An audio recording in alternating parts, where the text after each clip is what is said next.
Bonjour. Bon bah bonsoir, bonjour à toutes et à tous. Bon, je vais baisser un petit peu le son, je sais pas ce que ça donne. S'il y a quelqu'un qui peut me dire, me faire un petit retour du son, de l'image, voir où est-ce qu'on en est un petit peu. Et on va faire les derniers réglages tous ensemble. Et sinon on va attendre que les gens arrivent doucement. Je vais faire un petit partage aussi de liens avant de commencer. Ah bah tu es là. Par contre j'entends énormément la musique. Alors, copy link. Plop, plop, plop, plop, plop.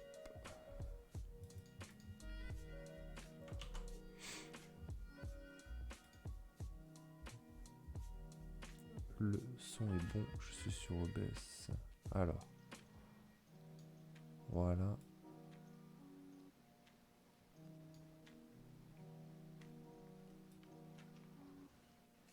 Est-ce que tu m'entends d'ailleurs? Mute instead, non? Unmute, mute. Est-ce que j'arrive à t'entendre? Le son de mon micro est peut-être... Alors, ça se règle assez facilement. Salut Quentin, comment tu vas? La forme? Évidemment, sur cet ordinateur là, ça marche pas quoi. Ah si, je t'entends moi. Arthur, je t'entends. Alors, attends. Hop. Comment ça se fait?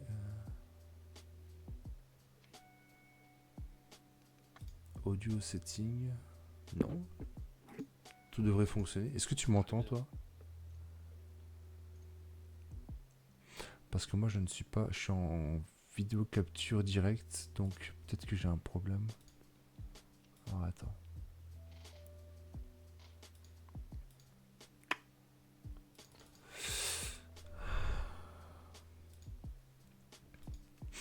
Oui, je t'entends, mais via. Il y a un délai, je pense, c'est ça?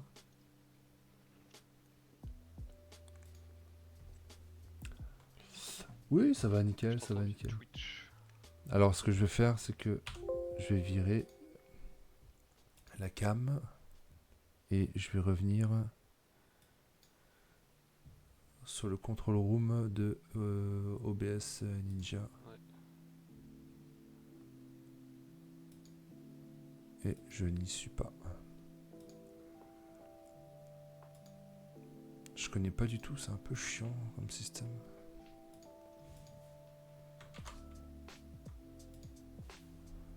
Alors, join room with camera, yes.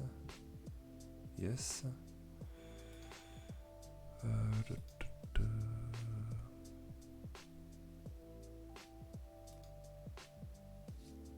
Non, smooth.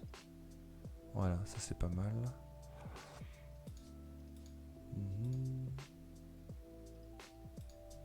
Start. Voilà. Et normalement, Ah là, je t'avoue, il n'y a pas de lag.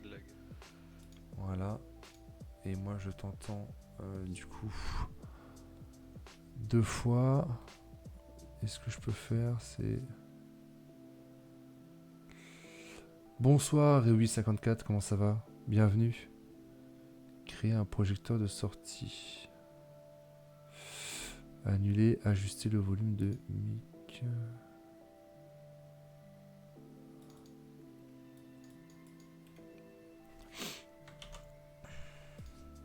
Alors. Tac. Voilà. Bon, maintenant je m'entends 2 fois. Je m'entends là et je m'entends là. Alors, mute. Tac. Normalement, ça doit être bon. Est-ce que toi, tu m'entends? Ouais, je t'entends sur OBS déjà. Est-ce que tu peux continuer à parler?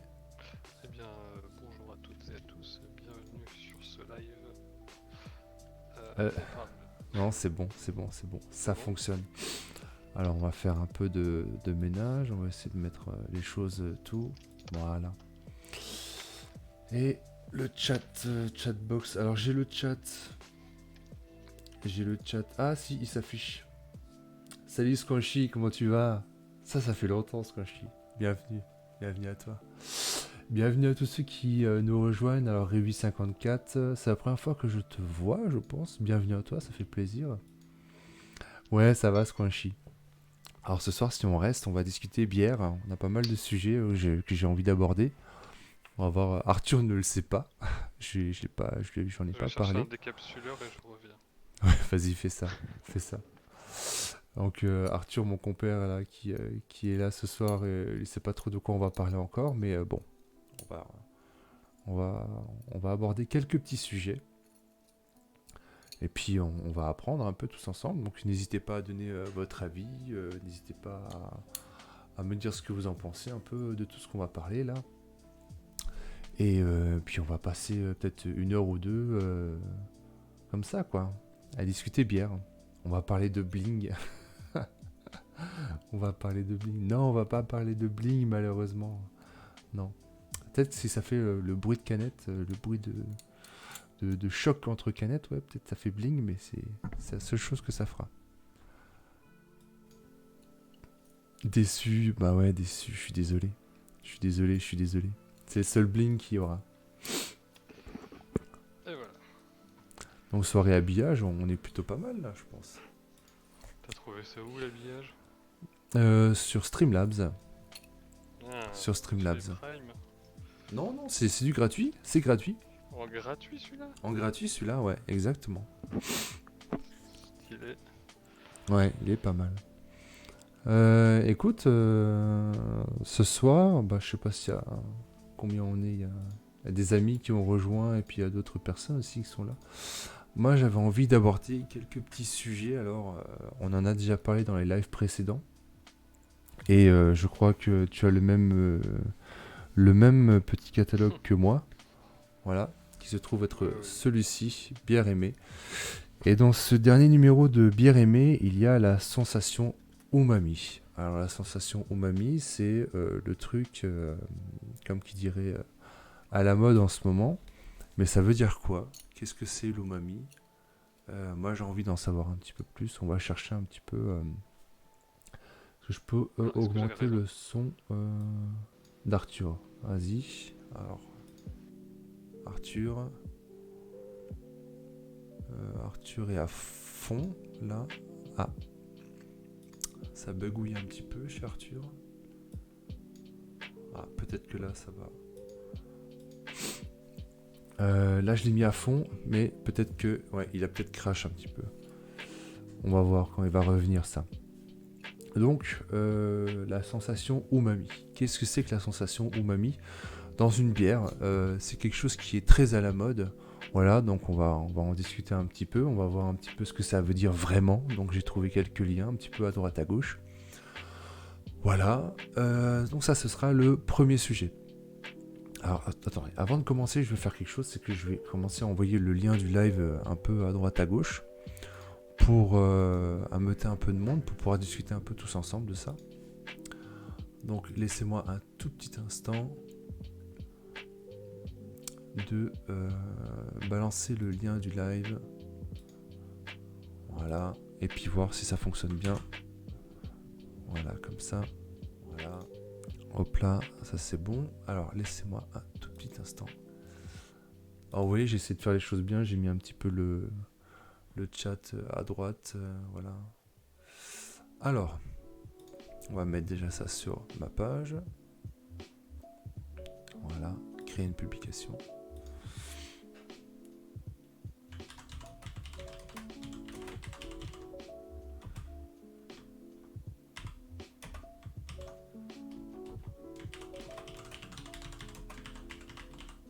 Umami. Là, je spoil un petit peu.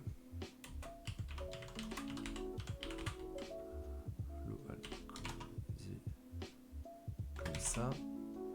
Attends, Karl Seltzer, ouais, c'est ça. Hein.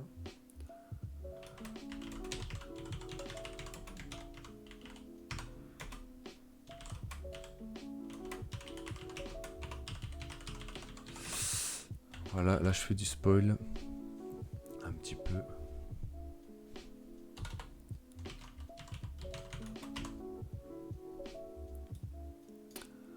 n'hésitez pas à me dire ce que vous en pensez dans le live, si vous entendez tout bien comme il faut.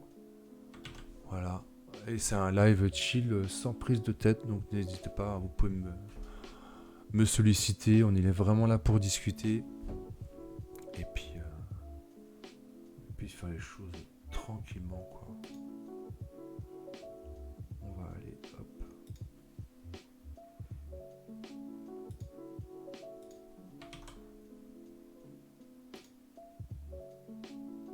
Moi, c'est des petits sujets que j'avais envie de parler depuis quelques temps, quoi. Ça me tenait pas à cœur, mais c'est de la simple curiosité, quoi. Tout simplement essayer d'aller peut-être un peu plus sur certains sujets, avec des sources comme ça, à droite à gauche, rien de très foufou, mais peut-être reprendre des basiques, voilà, tout simplement. Et puis, oui, le faire avec vous. Et puis voir ce que vous en pensez, parce que je pense que vous avez pas mal de choses à dire, à apprendre, peut-être à m'apprendre aussi. Oh là, ça marche pas. Voilà. Et puis, on va encore mettre un petit lien ici. Adopte un brasseur, toujours très sympa. Les monos de la communauté Adopte un brasseur. J'espère que ça les fait pas chier que je mette des lives un peu à droite à gauche. Pour la petite histoire, je me suis fait ban par un... Ah, merci Rewi54 pour le follow. Alors, est-ce que j'ai des alertes du coup? Non, j'ai pas d'alerte. Faudra que je vois ça aussi. Ah, ça c'est dommage. Ça c'est dommage. Ah, Alors, est-ce que tu es là du coup? Oui, normalement. Tu as... Alors... copie. Non, ça c'est le mien, ça c'est le tien. Copie, tac tac. Voilà, je te rebalance là. Et c'est parti. Normalement ça va apparaître. Voilà. Ah, ça y est, t'as bugué. Encore un coup des GAFA, c'est ça? Ouais, non mais j'étais sur un vieil ordi avec un wifi moins bon et du coup ça a fini par sauter. Alors ce que je vais faire c'est ça. Moi je vais me mute ici. Mute in scène, voilà. Donc normalement si tu parles on doit bien t'entendre je pense. Tu peux parler un coup? Ouais, bonjour à toutes et à tous, me revoilà. Voilà. Qu'est-ce que j'ai loupé? Ah, on a 6760 Quentin qui est là. Ouais. Le Quentin est là. Oui. Non, on n'a rien compté. Je suis en train de partager un petit peu les lives, les liens à droite, à gauche. Donc je disais que le premier sujet que j'aimerais aborder, c'est la sensation umami.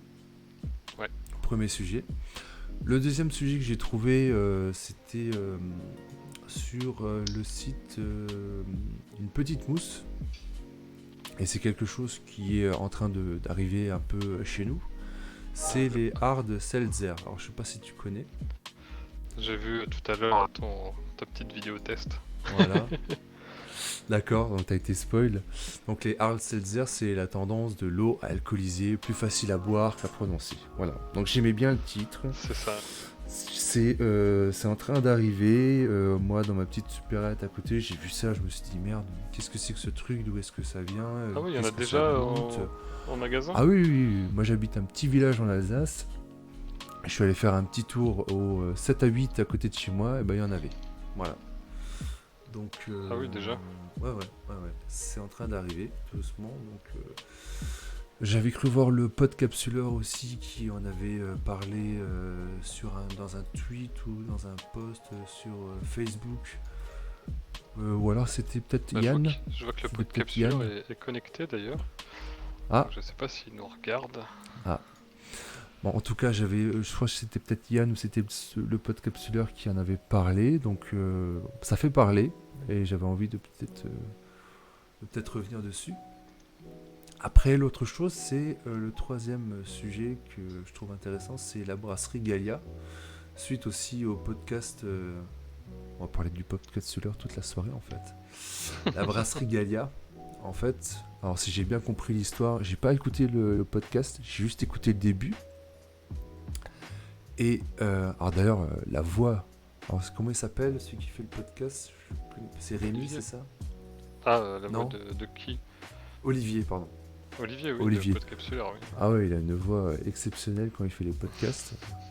Très, très suave et faite pour ça. Hein. C'est ça.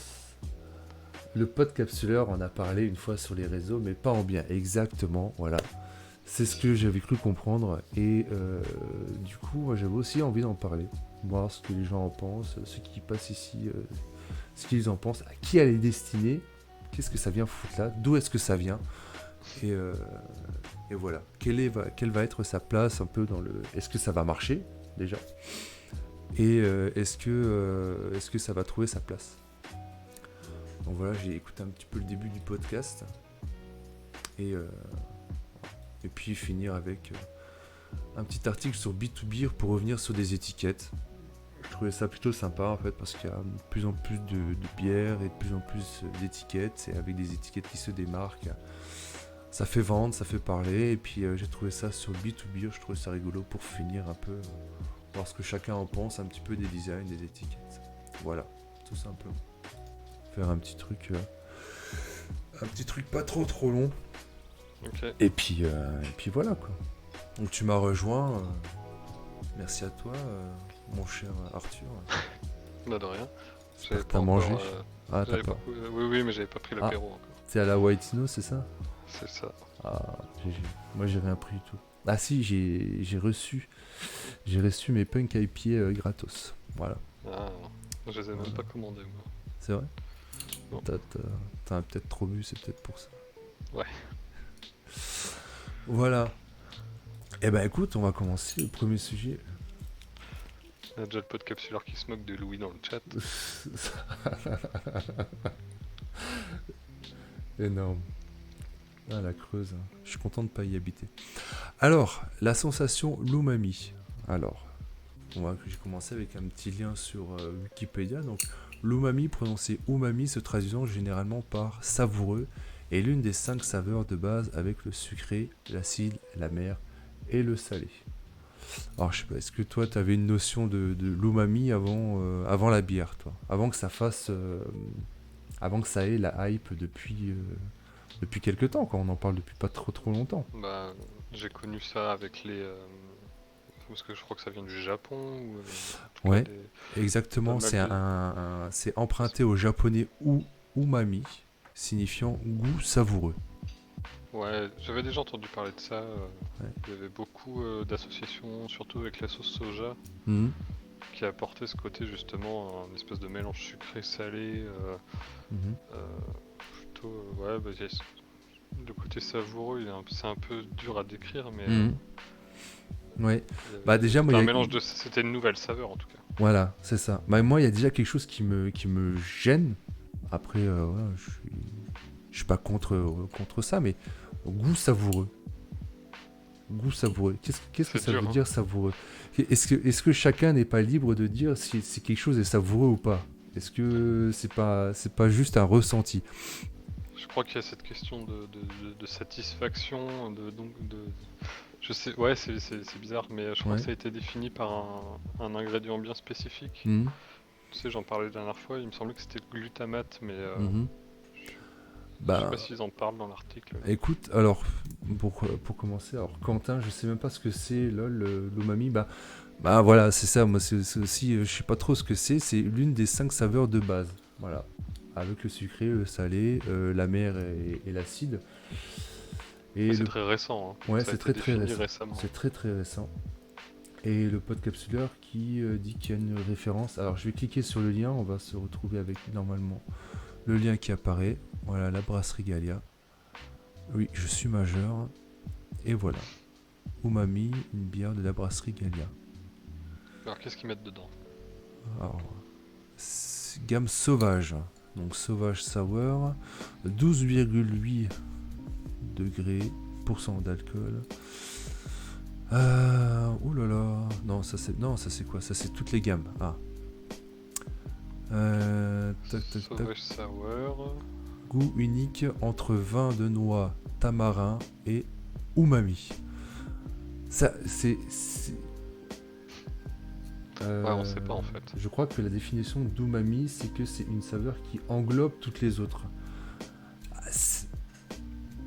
Ah, D'accord, ouais, la définition... Salut Bière et Moustache. Comment ça va? Bienvenue sur le live. C'est plus une cinquième saveur. Oui, je suis d'accord. C'est comme ça que c'est défini l'umami. C'est une cinquième saveur. On l'a dit, on l'a défini comme ça.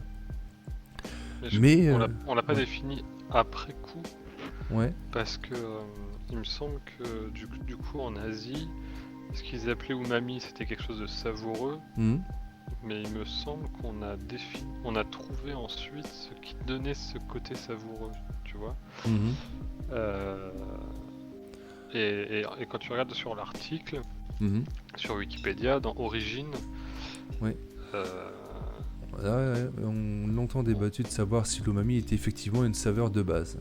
Ouais, et voilà. Du coup, ils ont trouvé en 85, enfin ça a été reconnu comme un terme scientifique pour décrire le goût du glutamate. Ouais, le goût du glutamate et des nucléotides. Donc le glutamate... En gros, le mot qu'ils utilisaient pour cette saveur-là, en fait, eux avaient trouvé un mot, mais pas nous. D'accord, ok. J'ai l'impression que c'est plutôt ça, et que c'est assez récent que tout le monde utilise le même mot pour ça, même si nous, on n'a pas trop de références du coup. Mais c'est l'acide glutamique. Voilà, là, on se perd déjà dans des termes compliqués. Acide glutamique est un acide alpha-aminé dont, oh là là, ça devient compliqué, quoi. Donc ce serait un acide, mais bon, moi personnellement, ça m'avance pas plus, tu vois. Si maintenant quand je goûte une bière, je saurais pas dire si y a cette saveur là. Honnêtement. Ouais. Tu vois, je sais pas toi, mais je me souviens pas avoir mangé ou bu quelque chose défini en tant qu'umami et de me dire ah d'accord. Ouais. Voilà. Et c'est... Après, faut goûter quoi. Il va falloir trouver des choses qui se définissent comme telles. Quentin qui dit j'ai déjà pris du glutamate, j'ai pas retrouvé cette sensation. Okay. D'accord, ouais. Et sinon, faut qu'on trouve toutes les bières umami de France et puis on fasse une dégustation. Ouais, c'est ça. Et maintenant, se dire voilà, c'est ça en fait. C'est ça. Qu'est-ce qu'il y a à la caisse à outils? J'ai une plainte. Vas-y, tu peux y aller. Le stream est diffusé en 720p, la qualité n'est pas réglable. Oui, je l'ai réglé en 720. La qualité n'est pas réglable. Non, moi je suis en 1080p 60. Ah, d'accord. Ah, bah je ne sais pas. En creuse, il limite. C'est la creuse, ouais. Ouais, c'est d'être ça. C'est parce que tu es en creuse. Sorry. Donc voilà. Parce que moi, là, il me propose que 1080p 60, c'est comme ça que tu diffuses. C'est assez discriminant pour ceux qui ont encore ma TV. Ce qui est bien avec lui, c'est qu'on n'a pas besoin de trop le vanner en fait. Il va se vanner lui-même, c'est plutôt cool. Ah, je suis en train de regarder quelque chose d'autre. La boîte de chat, juste un petit truc. Parce que là, je fais les réglages en même temps. Hein. Toujours afficher les messages. Tac. Ouais, comme ça, on peut peut-être en voir un peu plus. En 1080, oui. Bah, bonne soirée. Je sais pas comment le régler ça, honnêtement. Non, mais je sais pas du tout. Je crois que c'est quand tu commences à avoir pas mal de vues Twitch par défaut. Ouais, faut que je sois ajoute des débits en fait, comme sur YouTube. Faut que je sois aussi connu que la caisse à outils peut-être. Pas encore. Sur StreamYard, tu as toutes les qualités COP. Ouais, mais ouais. Moi, j'ai pas encore payé l'abonnement à Arthur, c'est pour ça. Faut que je lui reverse quelque chose pour qu'il me... Mais non, moi je l'aime bien mon petit fond. Bon bref, on se perd. Donc on disait en 1985, lors du premier Umami International. Donc il existe un Umami International. Ça, je suis bien curieux de savoir ce que c'est ce truc-là. À Hawaï, le terme umami a officiellement été reconnu comme le terme scientifique pour décrire le goût du glutamate et des nucléotides. À présent, il est largement accepté comme étant le 5e goût. L'umami représente le goût donné par l'acide aminé. Je sais pas, moi je m'y perds un petit peu, tu vois, dans tout ça. Le sucré, salé, amer, acide, ok, mais umami, de me dire que c'est une acide aminée, quelque chose qu'on ressent en goûtant, non, ça j'ai un peu du mal. J'ai un peu du mal à me dire, je ressens l'umami sur une bière ou sur quelque chose que je mange. Bonne soirée, Louis. Merci d'être passé. Louis. Donc, la sensation d'umami est due à la détection de l'anion carboxylate du glutamate. Non mais c'est ça, toi, c'est un truc ultra précis en fait. C'est un truc, ouais, comme tu dis, ultra précis. C'est hyper pointu, quoi. Mais est-ce que après, attends, statique, je vais cliquer sur le lien du coup. Merci le pote. Je sais pas ce que c'est, je regarde. Ça ne fonctionne pas. Il faut que tu sélectionnes tout. Ah, il y a une virgule dans le. D'accord, ok. Alors attends, hop. C'est un petit graphe avec des exemples, mais il n'y a pas d'exemple pour l'umami. D'accord. Alors attends, hop. Ouais. Ah, l'umami est au milieu, c'est ça. L'umami est au milieu de tout ça. Ouais. Est-ce que, au final, la sensation... Ouais, si elle a vraiment été décrite maintenant et qu'on a su lui donner une signification ou... voilà. On sait ce que c'est. Moi, personnellement, j'ai un peu du mal à l'exprimer quand je vais la goûter, quand je vais peut-être la sentir.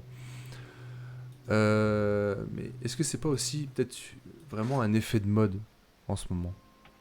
On le voit partout. On le voit là, le dernier bière aimé, sensation umami. Dans toutes les descriptions de bière, on essaie de le caler quelque part. Je sais pas. En Asie, ça existe depuis longtemps. Après, Ouais. en effet, c'est nouveau pour nous, donc tout le monde veut essayer. C'est un peu la nouvelle saveur d'outre-monde. C'est ça. C'est un peu... c'est la hype de la saveur, quoi. La hype... Ouais. La saveur umami améliore nettement la sapidité d'un grand nombre d'aliments. Bon, ça déjà. Ok. Révèle un petit goût d'umami, tandis que les sels de l'acide glutamique, connus sous le nom de glutamate, dissociés et ionisés sous forme de carboxyde. Ah, c'est vraiment compliqué, quoi. Et en fait, je voulais aussi aller un petit peu dans maintenant le...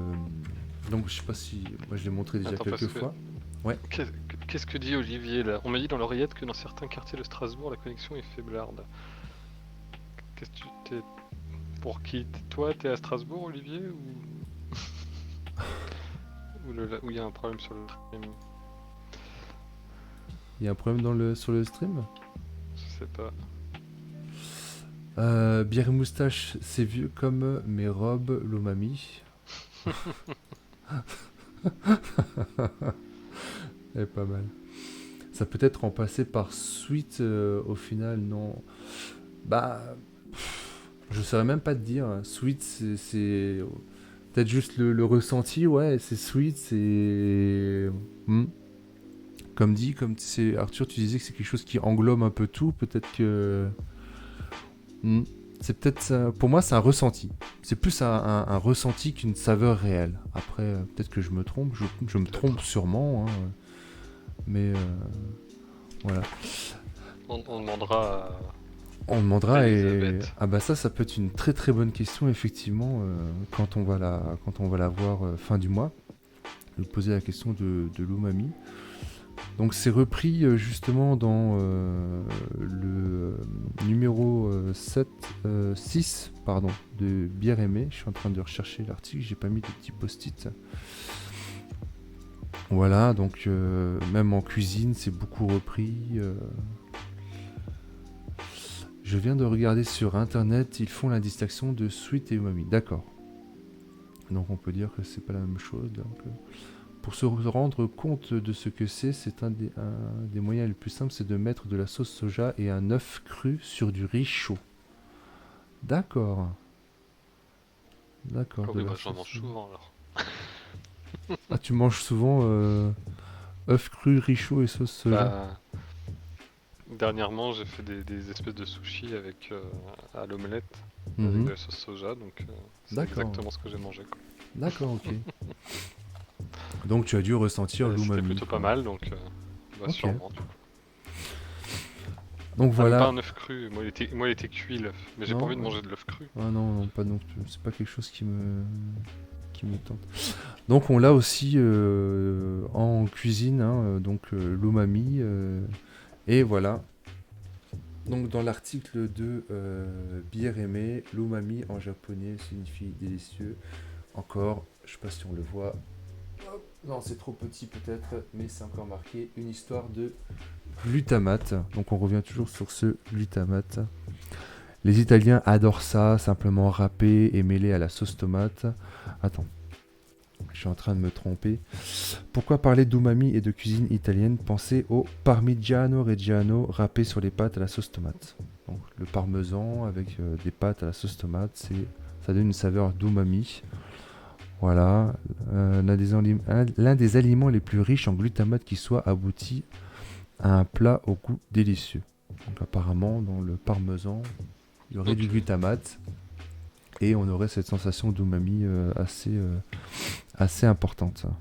Alors est-ce que quand je croque dans un bon burger, j'ai aussi de l'umami? Un burger avec du parmesan. Non, est-ce que c'est plutôt savoureux quand même? Ouais, peut-être. Faudrait voir. Hein. Est-ce que dans le pain des burgers, il y a du glutamate? Peut-être. Je sais pas. Donc là, on revient à l'acide glutamique et cet acide aminé que l'on retrouve en abondance dans beaucoup de produits, dans les tomates, les champignons, le lait, sur une pizza, dans de la mozzarella, du jambon cru, etc., etc., etc. Donc on le retrouve un peu partout. Voilà. Puis on repart sur des histoires de protéolyse enzymatique qui segmentent les protéines en acides aminés. Voilà, donc on repart sur les acides aminés, glutamate monosodique, et puis on reprend tout ça encore une fois, donc avec la bonite Katsuo Bushi. Donc ça, j'imagine que c'est quelque chose de japonais. Hein. Voilà. Et l'inosinate disodique provoque la sensation d'umami. C'est quelque chose qui est très très flou pour moi. Hein. Honnêtement, c'est pas quelque chose que je connaissais avant. Et puis un peu, on continue dans l'article. Bon, c'est quelque chose qui, pas mal de sources. C'est quelque chose, c'est sur un restaurant italien plus. Ma connexion n'arrive pas à suivre le 1080p. Je m'en vais rejoindre Louis. Ça marche bien les moustaches. Salut, bonne soirée, merci d'être passé. Donc voilà. Un petit peu ce que j'ai un peu trouvé sur l'umami. Quand on continue un petit peu sur la source Wikipédia, donc l'umami a un après-goût durable et doux. Il provoque la salivation et une sensation de fourrure sur la langue en stimulant la gorge, le palais et le dos de la langue. L'umami n'est pas savoureux en soi, mais il améliore la saveur d'une large variété d'aliments. Est-ce que c'est plutôt un catalyseur que d'autres saveurs en fait, tout simplement? On dirait. Hein. Est-ce que ça... ou alors c'est un peu le mélange parfait, non? Ouais. Oui. Ouais, sûrement, je pense. Avoir de l'umami, ça montrerait qu'on a réussi à faire un mélange équilibré et savoureux, tout simplement. Ouais, probablement. L'umami n'est agréable que dans une gamme de concentration relativement faible. Donc il ne faut pas en avoir trop non plus. Le goût umami optimal dépend également de la quantité de sel et en même temps des aliments hyposodiques qui peuvent maintenir un goût satisfaisant avec une quantité appropriée d'umami. C'est... tu sais pas sur quel pied danser en lisant ça, quoi.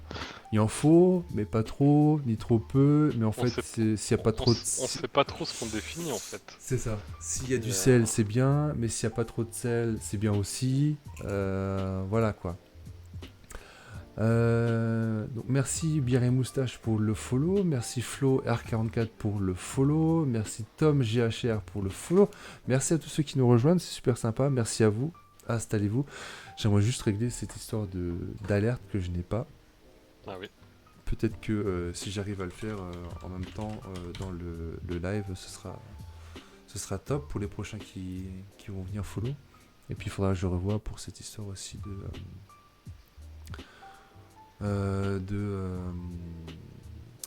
stream, de qualité de stream. Ça, je sais pas comment est-ce que ça fonctionne. Bon. Non, on peut dire que l'umami se trouve un petit peu au centre de tout ça. Ça, c'est un peu l'équilibre parfait, quoi. Pour moi, ça va être ça. L'umami, c'est quelque chose qui va créer un équilibre entre toutes ces saveurs. On peut avoir de l'umami partout, mais si tu as un peu de sel, un peu trop, pas assez, ou si tu as du sucré ou pas assez... Enfin, bah en fait, tu déplaces le curseur là, voilà. sur le graphe. Voilà, là, ouais. Tu vas, faut réussir à pointer au milieu, quoi. Voilà, c'est ça. Donc en gros, faut qu'il y ait, bon, c'est peut-être pas exact complètement, mais genre 25% de sucré, 25 d'amer, 25 d'acide, 25 de salé. Ouais, oui, je pense que t'as raison. Mais sûrement avec les les bons ingrédients, et tu te retrouves avec un truc qui correspond à l'umami. D'accord, ouais. Pour taper vraiment au centre du truc, quoi. Je vais juste essayer vite fait de voir ces alertes. Tu stream avec OBS là Streamlabs. Ah oui. Streamlabs OBS, ouais. Bah directement dans Streamlabs, hein, t'as le plugin direct. Hein. Ah ouais, je l'ai dans le... Tu rajoutes une couche et... Ah, exactement. Ah, tu rajoutes une source. Oui.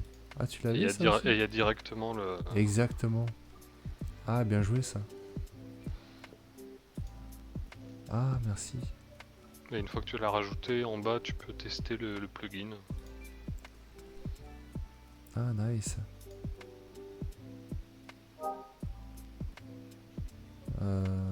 Ouais, ça c'est pas celui que je voulais avoir, mais c'est pas grave. On va le mettre quelque part.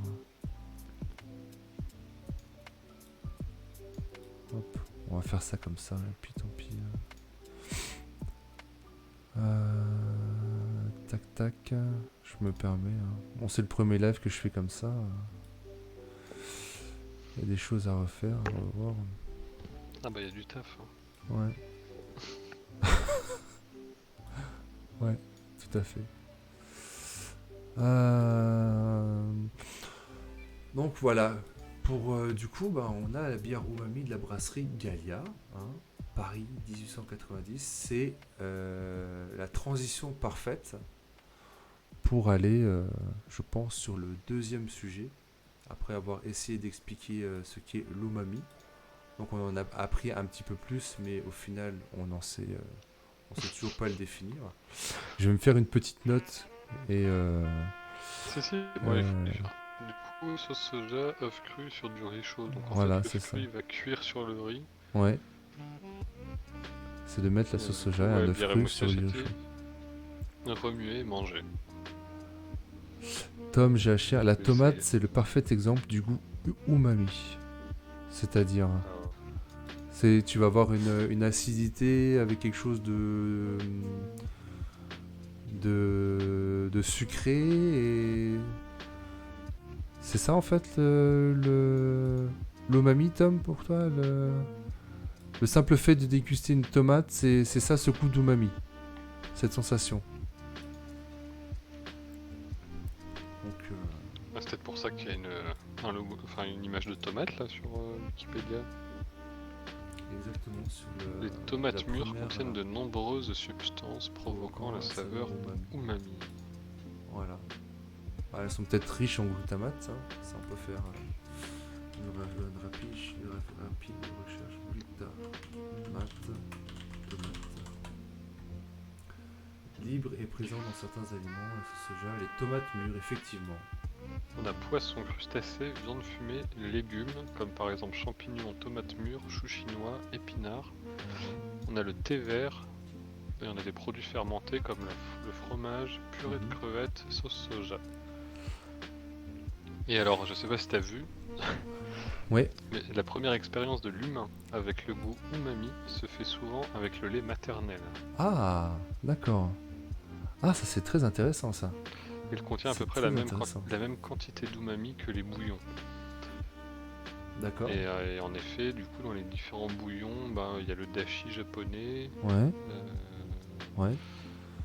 Le dashi en général, ouais. Mhm.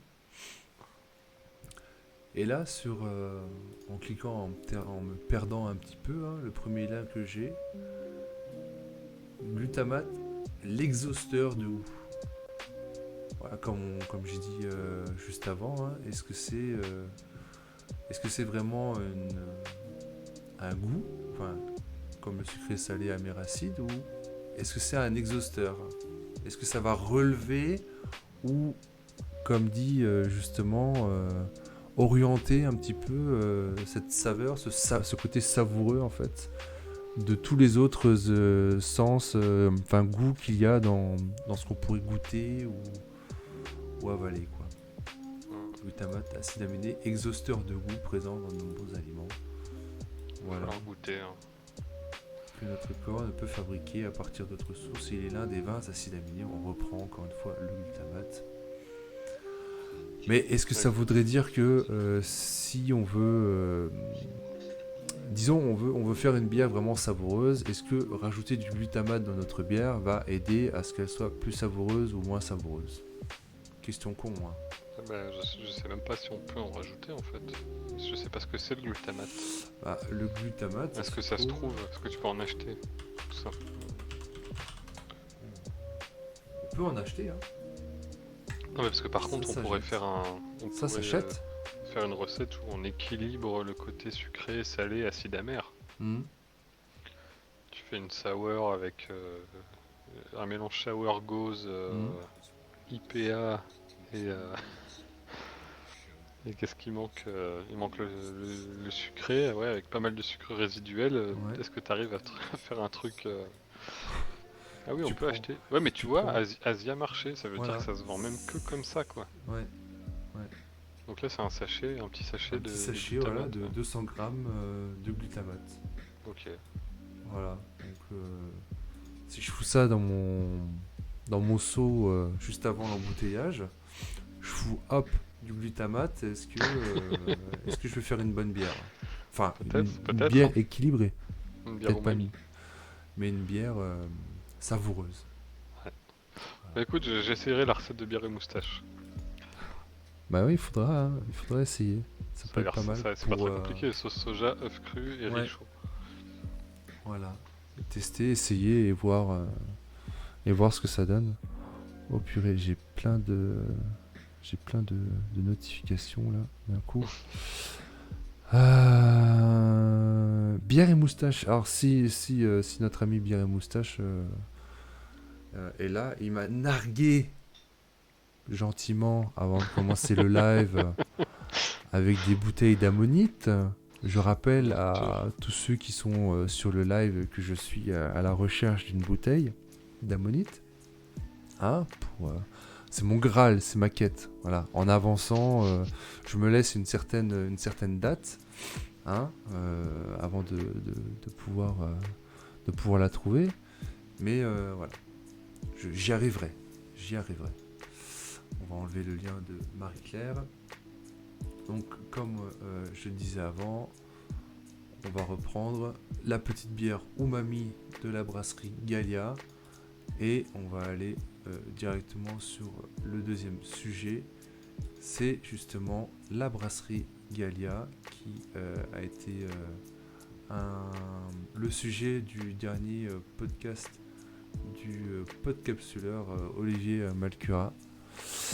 Et en fait, quand j'ai commencé à écouter, j'ai jamais écouté un podcast de ce monsieur. Ah oui. C'est pour ça que les premiers lives qu'on a fait, quand tu me dis Olivier est là, je fais ouais, ok, c'est cool. je ne le connaissais pas. Tu fais comme Louis, quoi, tu fais genre. Ouais, ça a marché.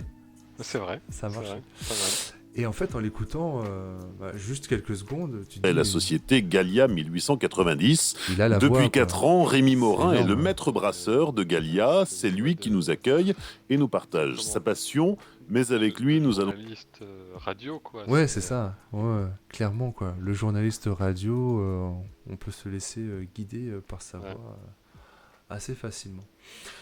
Donc, la brasserie Gallia... Pourquoi je voulais... Non, c'est même pas le deuxième sujet que je voulais faire, mais c'est pas grave. On reviendra après sur l'autre. La brasserie Gallia, c'est quoi en fait si j'ai bien compris. Merci pour le follow. Ah ouais, alors ça c'est vraiment les... Faudra que je change mon alerte parce que c'est une alerte qui colle pas. Ça va. Bernard Bisbir 66, bah oui. Salut, bienvenue. Merci à toi, bienvenue. J'espère que ça va bien. Merci pour le follow. Donc la brasserie Gallia, l'histoire de la brasserie Gallia débute en 1890, mais sa production s'arrête en 1968. C'est en 2010 que la marque est relancée par Jacques Ferté et Guillaume Roy, qui créent la société Gallia en 1890. Depuis 4 ans, Rémi Morin est le maître brasseur de Gallia. C'est lui qui accueille, bon, blablabla. Ce que j'ai cru comprendre, c'est que la brasserie Gallia a été rachetée par Heineken, on est d'accord. Ouais, c'est ça. Voilà. Merci Roirou pour le follow. Installe-toi. Merci d'être là. Donc oui. Alors, faut que je retrouve exactement où est-ce que j'avais vu ces petites choses-là.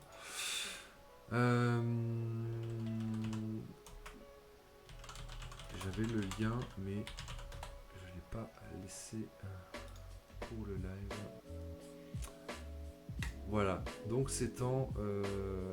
donc là c'est sur LSA, je ne connais pas, mais ça va nous apprendre un peu plus. Heineken France est entrée au capital de Gallia.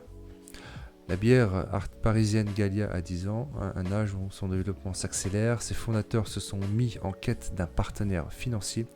Ils ont choisi Heineken France. Heineken.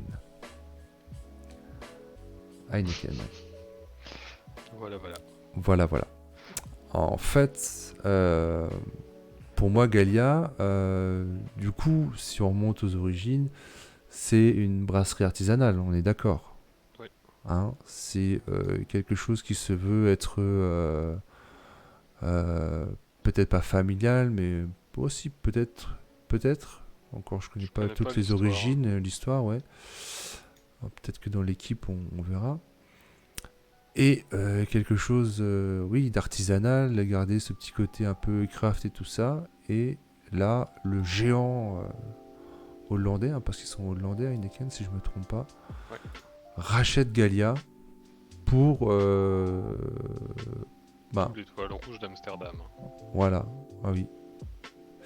Exactement. Gallia, la bière craft parisienne, va ouvrir une deuxième brasserie à Sucy-en-Brie pour augmenter sa production et investir sur son site de Pantin. Donc c'est le site que Olivier du Podcapsuleur a été visité pour en faire un lieu d'expérimentation. Donc ils arrivent un peu dans cet objectif de développer la brasserie. Ils leur disent oui. Bon, vous avez de l'argent, bah c'est bien pour nous. Enfin moi, c'est ce que je me dis. Hein. Ils arrivent, ils ont du pognon, ils mettent ça sur la table. Ah ouais, c'est cool, on va pouvoir se développer, etc., etc. Mais est-ce que c'est pas un peu vendre son âme au diable ? Enfin, Heineken, on sait ce qu'ils font. Enfin, après, on connaît pas les tenants et les aboutissants du contrat qui a eu lieu. Oui. C'est le souci, c'est que dans ce genre de cas, il y a eu tellement de cas où en fait quand le grand groupe a racheté une petite, ça a tenu 3-4 ans jusqu'à ce que la brasserie soit fermée et que la bière soit produite dans les usines. Oui. Et en fait le souci c'est qu'aujourd'hui les gens pensent, c'est un peu normal mais ça c'est un souci de transparence, ils pensent qu'à partir du moment où Heineken met des sous dans une entreprise, ça y est, la bière c'est de la merde. Oui. Bah, personnellement, moi j'ai ce ressenti, hein, un peu. Oui, mais Tu vois, mais c'est des idées, c'est des... c'est pas parce que Heineken d'un coup investit dans une brasserie que la brasserie d'un coup elle pasteurise, elle filtre, enfin, et les brasseurs ils ont toujours la même volonté de brasser de la même manière. Oui. Après oui, je suis d'accord avec Tom dans le chat qui dit que comment on peut garder ses valeurs, Voilà. valeurs artisanales. Voilà, moi c'est ça. Moi c'est ça. Bah, en fait, aujourd'hui, artisanal veut pas dire indépendant, je crois, à vérifier. Parce qu'une brasserie artisanale, c'est... il y a des règles à respecter. Je sais même pas s'ils sont encore artisanales en fait. Est-ce que c'est encore écrit dessus? Est-ce que c'est marqué dessus? Craft parisienne, ça voilà. Et sur le site de Gallia,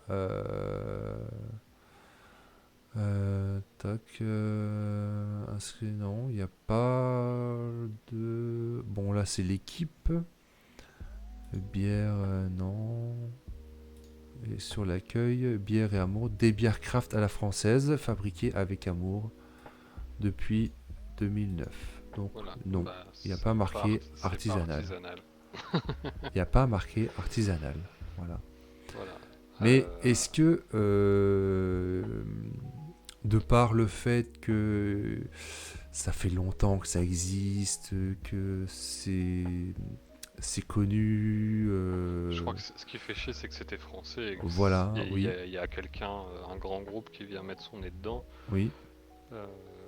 Après Gallia, j'ai pas suivi le dossier, mais est-ce que c'était pas le seul investisseur qu'ils ont trouvé pour pour pouvoir leur racheter, production, tu veux dire que c'était leur seule chance de se développer. Bah, c'est ça. Voilà, ouais.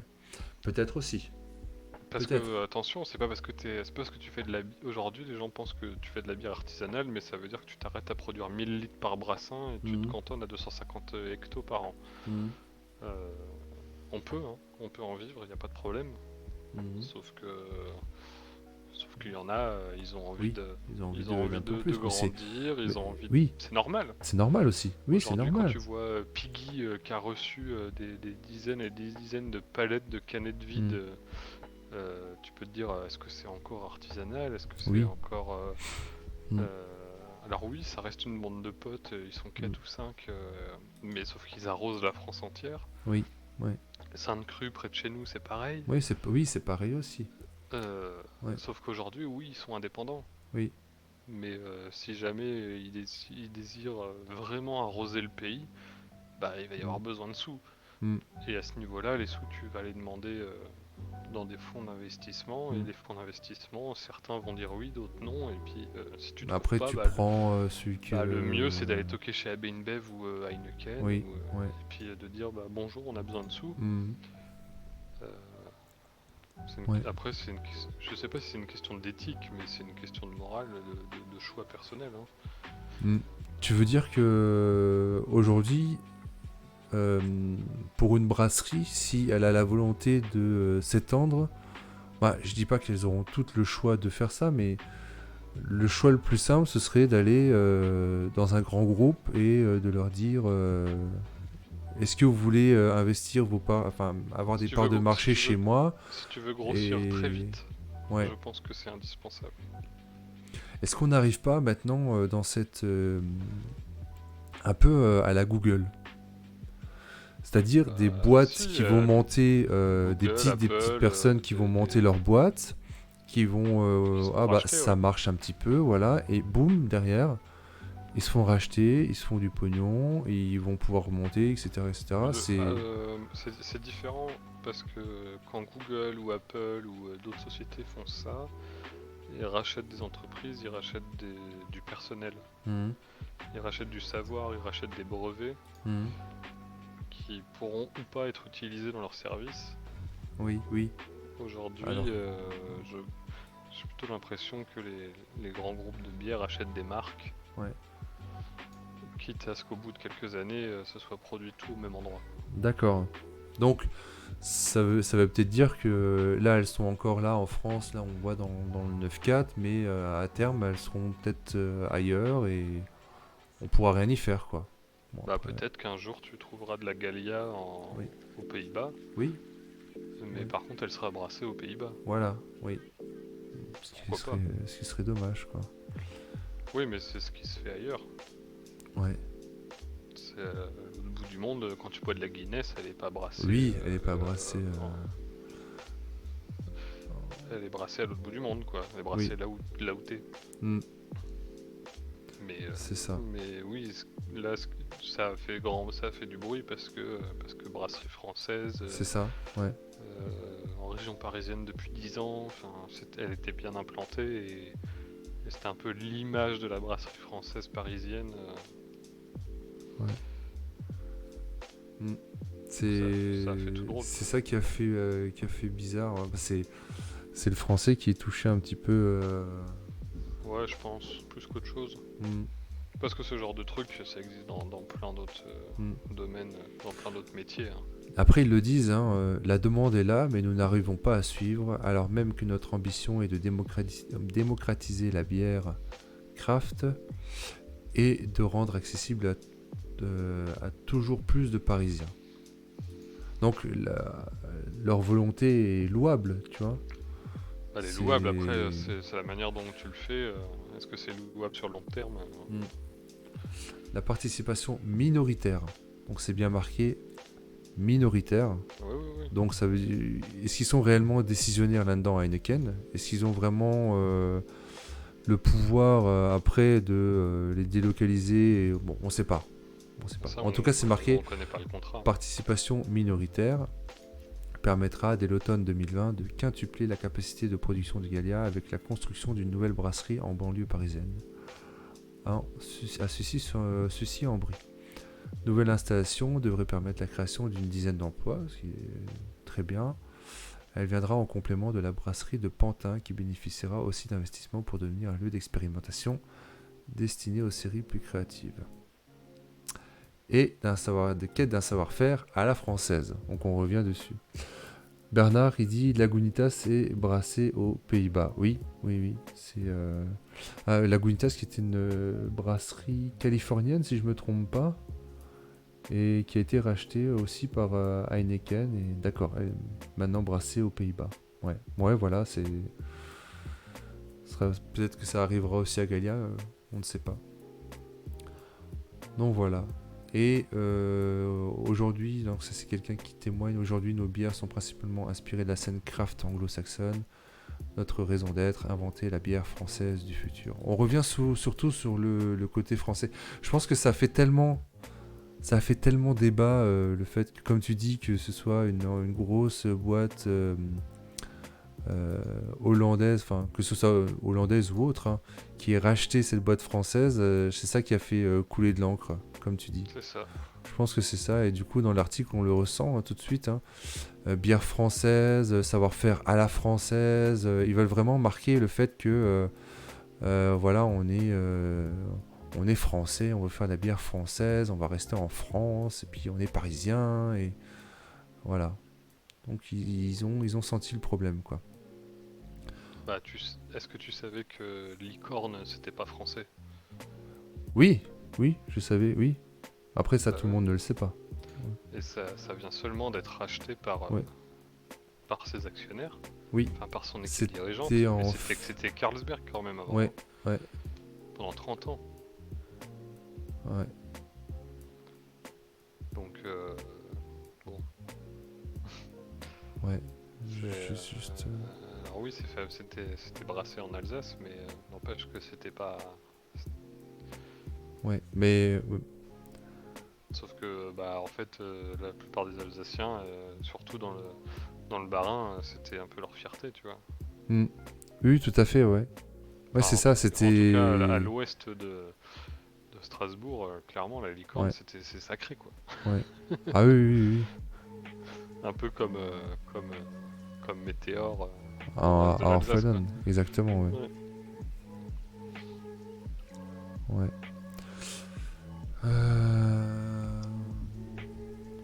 Donc voilà, un peu, c'était... parce que on a su ça, c'était quand? C'était l'année dernière, je crois. Ouais, c'était là un an. Ouais, c'était il y a un an. Et puis on voyait Galia être distribué partout en France. Heineken rachète.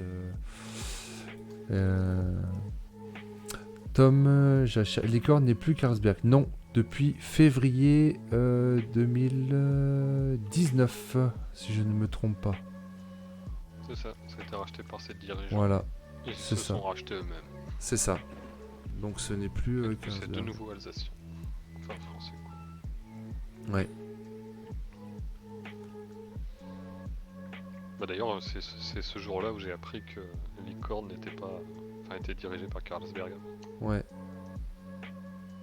Ça je l'ai. C'est un ami me l'a dit aussi. Mais c'est comme beaucoup qui pensent que Grimbergen c'est Grimbergen, que Lef c'est Lef. Oui, voilà, c'est ça. C'est ça. Quand tu fouilles, c'est tout brassé au même endroit. Il n'y a pas d'abbaye, ça fait longtemps qu'il n'y a plus d'abbaye. Et... Ouais. Et puis. c'est. Comme dit, c'est. Oui, je. Mais c'est fou de se dire que maintenant il faut qu'encore que tu ailles vérifier. Ouais, mais encore, l'information elle est dure à trouver. Voilà, ouais, c'est ça. C'est ça. L'information est dure à trouver et elle sera de plus en plus dure parce que justement, on est dans cette époque où on veut du local, on veut quelque chose, comme dit, d'artisanal et on prend le nom. Et on garde le nom, mais après, comme dit, comme Lagunitas, voilà, maintenant c'est fait en Hollande, alors que c'était une brasserie artisanale de je ne sais où, si je me trompe pas, californienne. C'est pareil, c'est comme pour Galia qui nous dit que voilà, dans quelques années, ça va être aussi brassé en Hollande, et puis elle aura perdu tout ce côté artisanal. Ah, puis ça se trouve, tu vas trouver de la Gallia Paris aux États-Unis, tu vois. Ouais, voilà. Ouais. Et les gens vont se dire waouh, regarde la bière de Paris, elle sera sûrement brassée aux États-Unis. Ouais. C'est ça. Bon, après. Alors, oui, après, c'est un peu. Est-ce qu'on peut vraiment. De toute façon, quand on arrive à ce niveau-là de demande d'investissement, c'est que en fait tu gères une entreprise et plus juste une micro-brasserie. Oui, c'est ça. Après, on peut pas leur en vouloir de vouloir se développer, de vouloir aller plus loin et de vouloir aussi gagner peut-être un peu plus, de gagner un peu mieux. Bon, après. Gagner un peu plus, embaucher des nouvelles personnes. Embaucher des nouvelles personnes, pouvoir faire des expérimentations, essayer des nouvelles bières, et etc. Comme on dit. C'est pas évident. Hein. C'est pas évident. Après, sur le modèle, par exemple, tu parlais de la Sainte Crue. Est-ce que la Sainte Crue, c'est encore quelque chose de local, artisanal? Ah, artisanal. Ouais, enfin... Oui, en soi, s'ils sont moins de 10, c'est artisanal. Hein. Ouais, oui. Moins de 10, indépendants, c'est artisanal. Donc, indépendants, oui, ils le sont, ouais. Après, je sais pas s'ils sont moins de 10, mais en tout cas, ils sont quand même bien développés, mais qui dit que d'ici quelques années, eux aussi n'auront pas le choix de faire pareil, quoi. Mais bon. On sait pas, après peut-être qu'ils peuvent très bien se dire finalement on fait une deuxième taproom dans Strasbourg ou dans Colmar ou n'importe, tu vois. Mais il y a un moment donné, si tu dépasses ces 10 personnes, soit tu gruges et tu fais 2 sociétés séparées. Ouais. Comme ça tu gardes ton artisanal et l'autre autre chose. Par contre tu n'es plus indépendant, enfin c'est un peu compliqué. Ouais.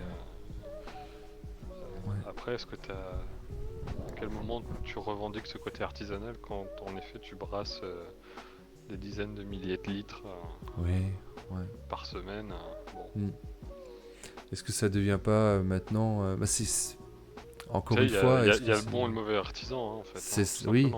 Est-ce que ça devient pas juste un titre après pour faire vendre parce qu'on est dans cette recherche du produit qui a été fait main encore une fois. Ouais, bien sûr. Voilà. Mais aujourd'hui tu vas chez Sainte Crue. Tu peux essayer de me dire que c'est artisanal, je te crois pas quoi. Ouais. Même si le mec est tout seul. Hein. Ouais. Rien que la salle de brassage avec tous ces fermenteurs, on dirait un silo à missile. Entre entre ça et moi qui brasse du 800 litres dans la brasserie, tu te dis, même ça, il y a un gap, quoi. Ouais. Alors beaucoup vont te dire que non, c'est pareil. En effet, c'est pareil. Mais visuellement, tu auras un peu plus de mal à croire l'un que l'autre.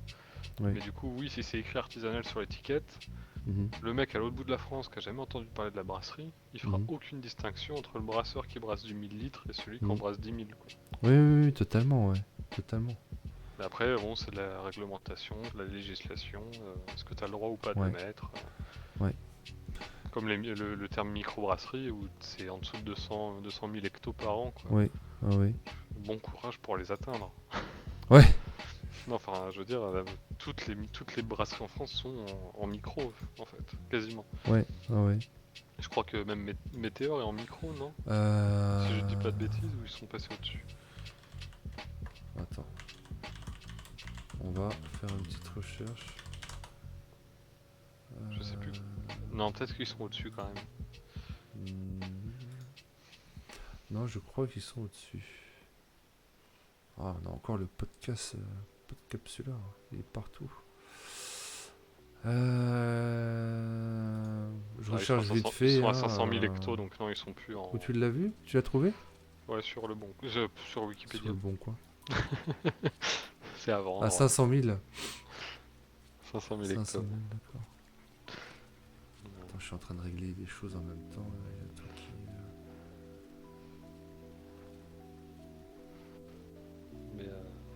Mais 200 000 hectos, faut y aller. Ah oui, totalement.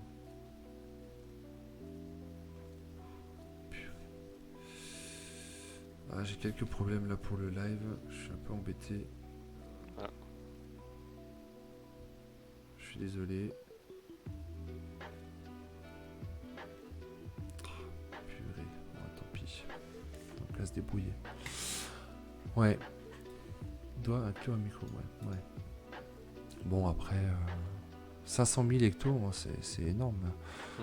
Après, ça reste quelque chose de, oui, se revendique après familial. Bah là, pour le coup, c'est vrai. Oui. Après, Après, ça reste dans la famille. Ouais. Oui. Depuis quelques années maintenant. Ouais. Donc voilà, c'était donc pour dire un peu la Gallia à voir. Hein, c'est peut-être bon pour eux, c'est peut-être mauvais. L'avenir nous le dira. En tout cas. Pascal Sabrier, président de Heineken France, est honoré et heureux de pouvoir donner les moyens à Gallia de soutenir son ambition de développement.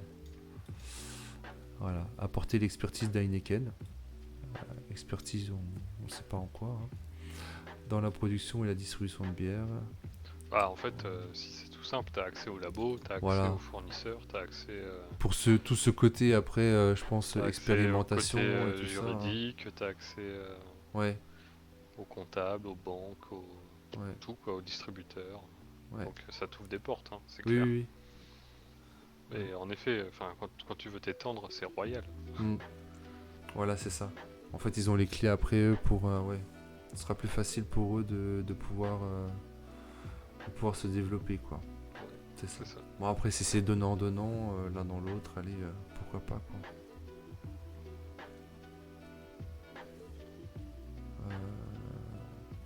Écoute, pour Gaïa, je pense que chacun se fait son opinion maintenant. Si vous avez quelque chose à dire dans le chat, ou qu'est-ce que vous en pensez, vous d'ailleurs, de cette histoire? Est-ce que je devrais faire un vote?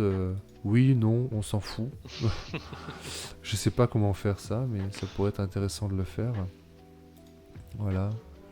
Je sais pas si on peut faire des... Je suis en train de regarder en même temps. Sur la page, sur ton panel Twitch, tu peux le faire. Ah d'accord. Il faut que j'aille sur mon panel Twitch du coup. Ouais. Tu te rajoutes une petite brique sondage. D'accord. Attends, je vais essayer ça.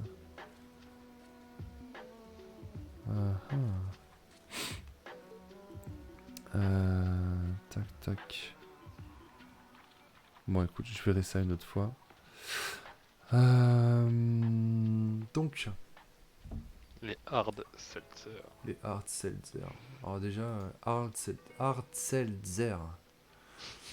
Qu'est-ce que ça veut dire ce truc-là? Tu sais que c'est facile à faire en plus. Hein. Ouais, c'est vrai. Bah, tu prends de l'eau, Ouais, du sucre, ouais, des arômes, ouais. de la levure. Et c'est parti, quoi. Ouais. Et c'est apparemment tendance. La tendance de l'eau alcoolisée, plus facile à boire qu'à prononcer. Et aussi apparemment facile à faire, quoi, du coup. En fait, c'est de la limonade, sauf que Alcoolisée. tu fais une fermentation alcoolique, donc c'est tranquille, quoi. Enfin, parce que la limonade, c'est chiant à faire. Ouais. Faut qu'il n'y ait pas d'alcool. Mm.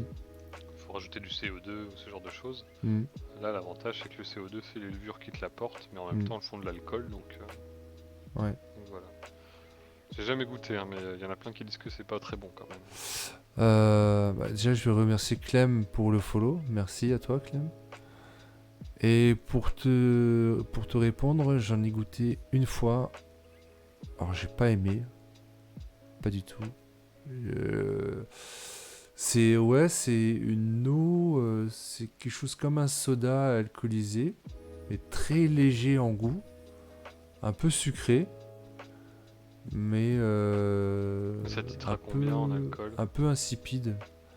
En fait, tu peux aller de 5 à 15, hein, ça peut aller très très haut, comme je disais, de 4 à 14 degrés. Ouais, du coup, c'est vraiment fait pour éviter la taxe des prémix. Éviter la taxe, non, je connais pas ça. T'as une taxe. Quand tu fais des. En fait, il faut que tu regardes la vidéo d'une bière JV là, qui est sortie hier. Ouais. Quand tu fais de la bière, tu payes des droits d'assises à la douane Ouais. en fonction du taux d'alcool. D'accord. Si c'est de la bière, tu payes tant d'euros par litre d'alcool. Je sais plus exactement comment ça se calcule, mais bref, tu as une taxe qui est relativement faible. Et si tu veux vendre un prémix, donc un prémix, c'est un mélange d'alcool et de boissons non alcoolisées. Oui. C'est pour ça qu'en France, tu ne trouves pas de whisky Coca. D'accord. Tout fait. Ah, ouais. Alors que ça existe autre part. C'est ça. D'accord. La taxe sur le prémix, elle est très très élevée, ce qui fait qu'en fait tu augmentes de 2 ou 3 euros le prix de la bouteille. D'accord. Ouais, essaye de trouver. Je crois que c'est quand ils parlent des douanes ou des assises. Ouais, je suis en train de chercher vite fait. Ah, c'est d'être ça. Il existe deux taux. On a un taux pour les bières inférieures à 2 litres. Ouais, ça parle de ça, c'est là-dedans, ouais. Ce même taux est applicable également pour les petites brasseries indépendantes. Et il y a un taux plein pour les brasseries au-dessus. Pour chiffrer quand même, parce qu'il faut que ça parle un petit peu plus, on est à 8 centimes en fait sur une bouteille en 0,33 à 6 degrés. On passe à 15 centimes pour un taux plein. Et donc du coup, c'est un peu le grand jeu du chat et de la souris, puisque les brasseries, lorsqu'elles prennent une certaine taille, tentent à tout prix finalement de garder ce seuil en dessous des 200 000. Les enjeux financiers, c'est plusieurs centaines de milliers d'euros en fait par an. Donc les bières plus fortes, quelque part, si elles sont plus chères, c'est pas parce que les matières premières... Pardon, tu disais? Non, je disais, il n'y a pas le... Enfin, je pensais qu'il n'y avait pas le son, mais si. Je sais pas si c'est là encore. C'est pas ce passage-là, je pense, si. Coûte beaucoup plus cher. Effectivement, les taux vont aller vraiment en explosant le pourcentage d'alcool. Et ça se répercute sur le consommateur derrière. Et ça se répercute sur le consommateur. Ah, c'est ça. Voilà, c'est ça. Maintenant, il existe également des taxes, finalement, que les brasseurs parfois peuvent ignorer. Explique-moi.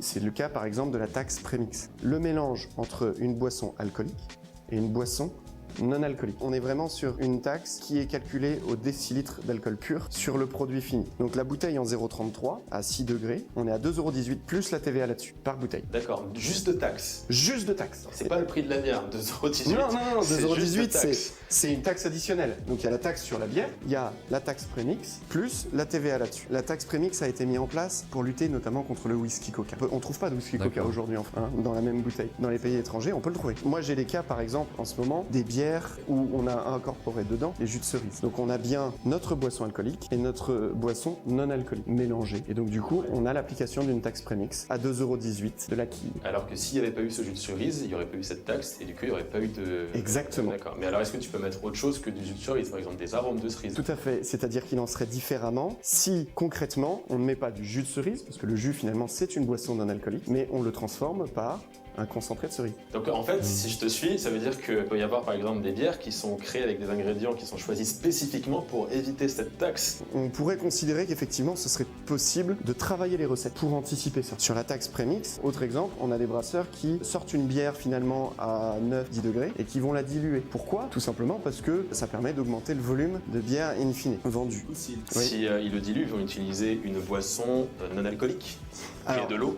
Et c'est toute la question de l'eau finalement. Est-ce que l'eau est considérée comme une boisson non alcoolique ou pas? J'aurais tendance à dire oui. Sauf que ça dépend. C'est plein de surprises, dis donc. Ok.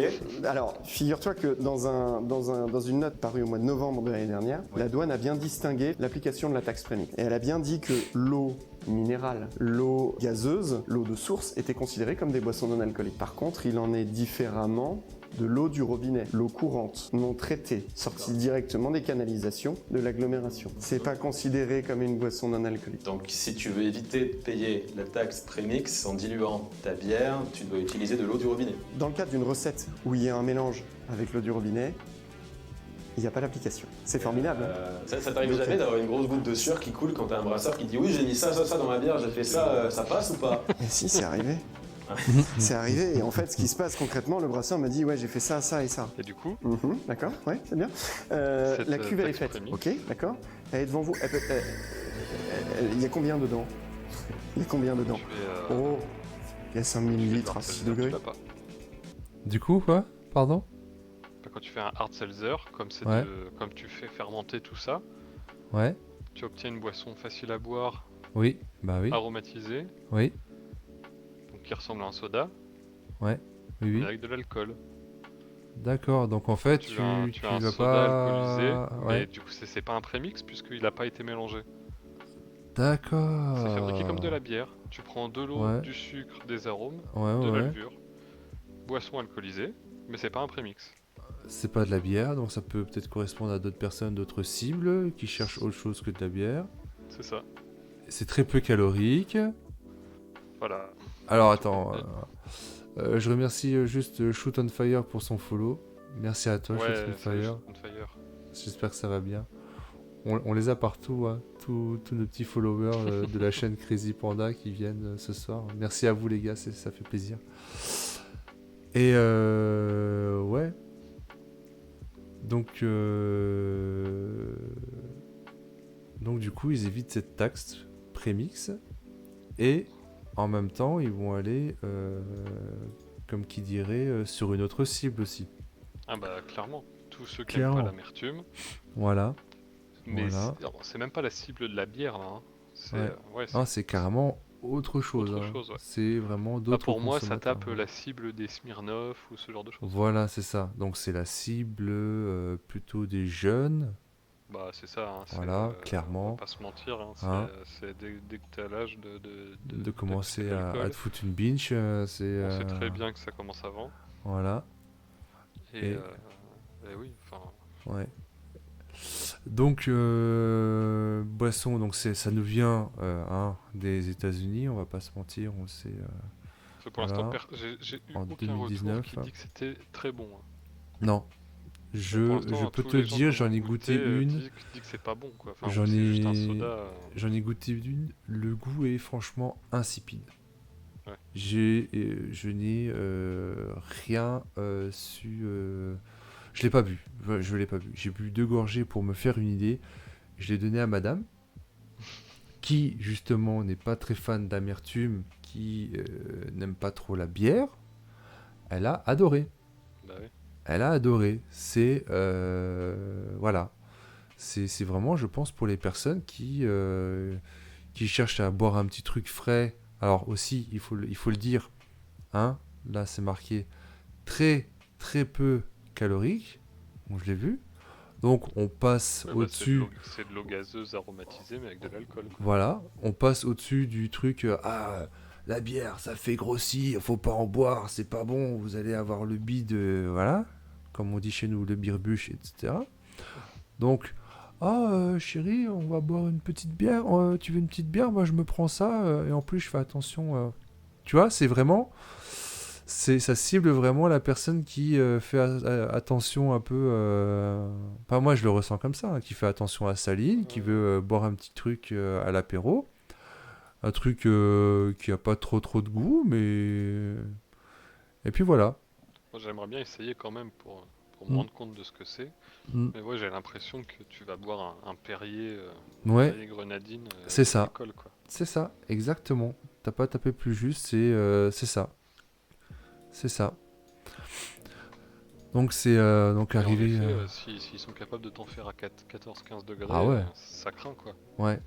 Ah ouais. Ouais, ça va de 4 à 14 degrés. Hein. Ça peut aller... ça peut monter très très haut. Hein. Donc attention, quoi. Donc on le disait, ça vient des États-Unis, ça a été inventé en 2013, donc c'est quand même c'est pas si vieux que ça, mais c'est arrivé chez nous en 2019, voilà, Ouais. été 2020, ça arrivé. Donc moi je l'ai acheté quand, ouais, c'était il y a ouais, il y a un an. J'ai trouvé ça dans mon supermarché à côté de chez moi. Il y a un an déjà. Dans mon supermarché, juste à côté, une petite supérette. Voilà, qui avait un hard seltzer, je sais plus quoi, cranberry machin chose, qui est titré à un peu plus que 5. Moi j'ai dit pourquoi pas. Et j'étais très surpris de voir ça juste à côté de chez moi, dans une petite boutique. Je m'attendais à voir un truc comme ça chez un gros revendeur, mais bon. Voilà, comme quoi. Et là, dans l'article, on le voit, hein, leur cible principale, les jeunes, ou plutôt les millennials, qui ont tendance à délaisser les alcools forts dans l'objectif de se concentrer sur un mode de vie plus sain. Voilà, qu'à cela ne tienne. Hein. Donc des limonades, hein, ça ressemble à de la limonade, c'est peu calorique. Et il y a de l'alcool dedans, et bah pourquoi pas essayer. Environ 2 fois moins calorique que dans une bière blonde, et 3 fois moins que dans un verre de rosé. Voilà. Mais il y a quand même de l'alcool. C'est marrant parce que tu vois les boissons faibles en calories qu'on retrouve aux États-Unis, Mm-hmm. on n'en a pas en France.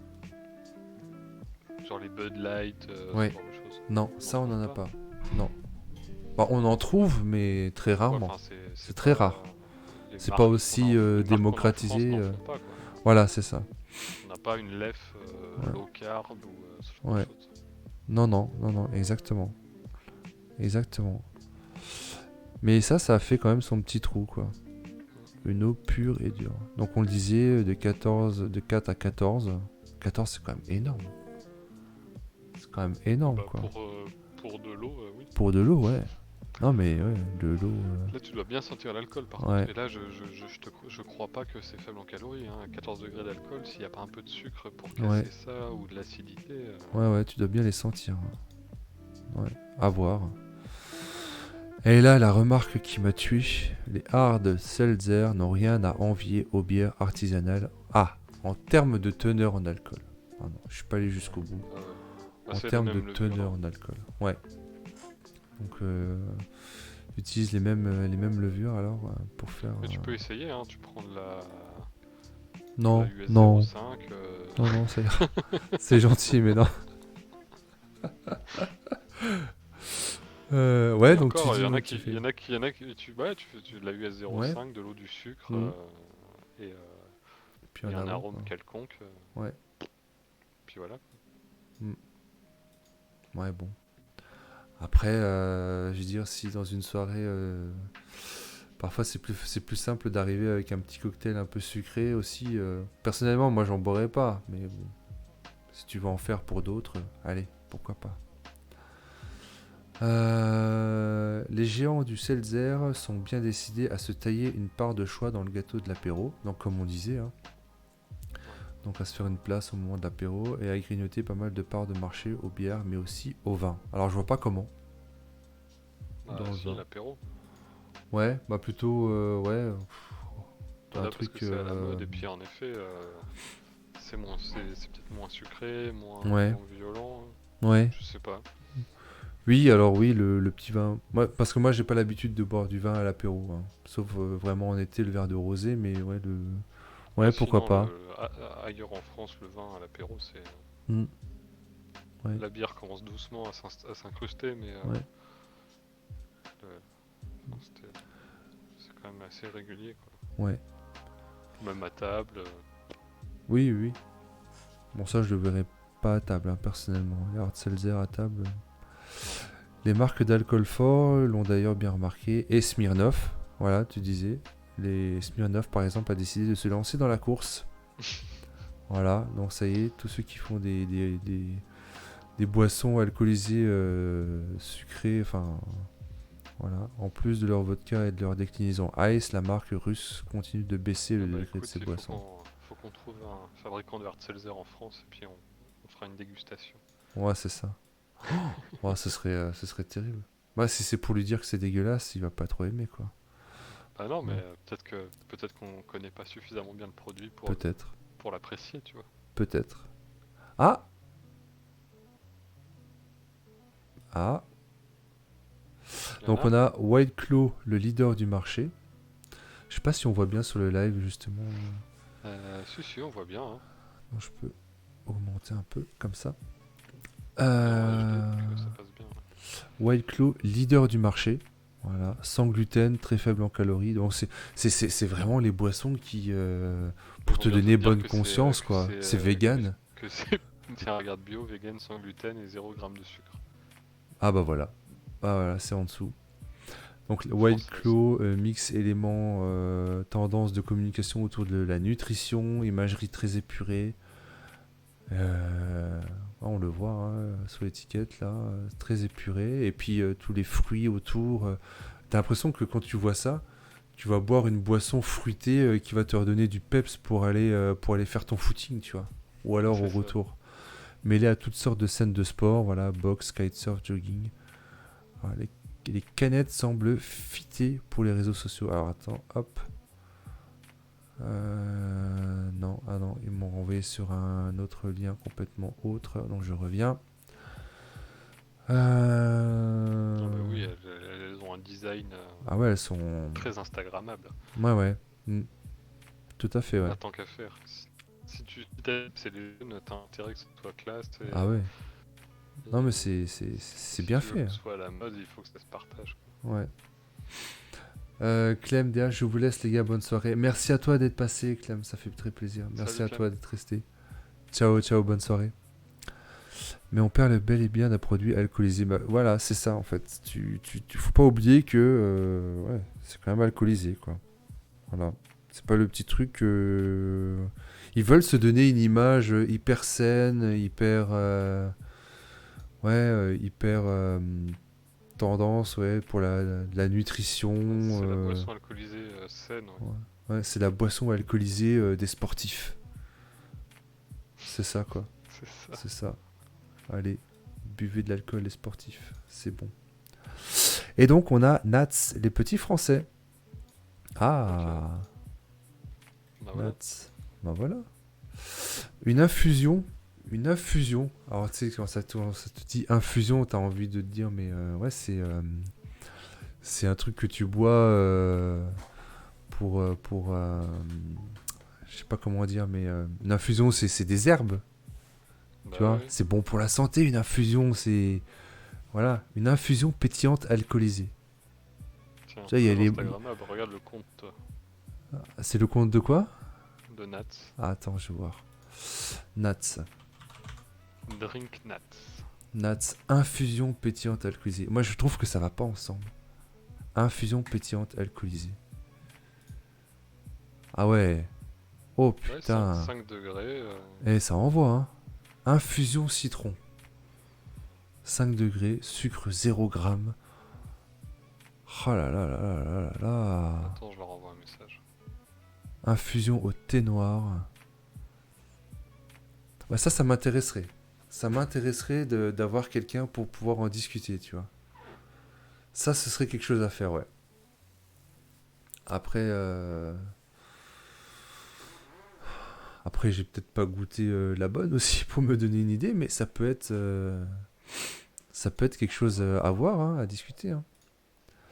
Et les produits, on va juste faire un petit tour sur les produits. L'infusion pétillante alcoolisée Nats est issue d'une fermentation de jus de citron et de sucre de canne dans de l'eau pendant plusieurs semaines. La totalité du sucre est transformée en alcool. Il n'y a aucun sucre résiduel. Donc vous pouvez y aller, c'est free. C'est 0, voilà. C'est comme du coca 0. Vous pouvez y aller. Nats est ensuite infusé au citron et au thé noir. Fermentation et infusion permettent d'apporter structure, longueur, fraîcheur et gourmandise. Là, il te rajoute umami. Et c'est bon. Et de compenser l'absence totale de sucre. 28 kilocalories, gluten-free et vegan. Voilà. Et puis on a les différentes sortes. Morito est un peu plus chargé. Hein. C'est pas pour les fats le Morito. Et voilà, on a les petites bouteilles. Elles sont très jolies, les étiquettes, très simples, très épurées. C'est très aérien. C'est voilà. On est léger quand on boit Nats. On se sent bien. Ouais, c'est ça. Ouais. Et ils sont très forts en communication. Hein. Pas mal. Hein. Bah, il faut. Ouais, c'est ça. Donc voilà, Nats. Les petits français. Donc fraîchement arrivé. J'ai envoyé un message sur Insta, on verra. Ouais, voilà. Première vraie marque française dans le domaine bio, vegan, sans gluten et 0 g de sucre. On retrouve la même déclinaison qui sent bon les résolutions de début d'année dans leur argument de vente. Ouais, c'est ça. Pour se donner bonne conscience. Argument phare, apporter de la crédibilité à son sujet, parce qu'il faut hein, quand même être crédible. Avoir inclus dans l'inventeur un brasseur belge renommé qui a travaillé sur la levure idéale pour parfaire leur recette de hard seltzer. Alors maintenant, j'aimerais savoir, c'est qui ce brasseur? Est-ce qu'on peut le trouver?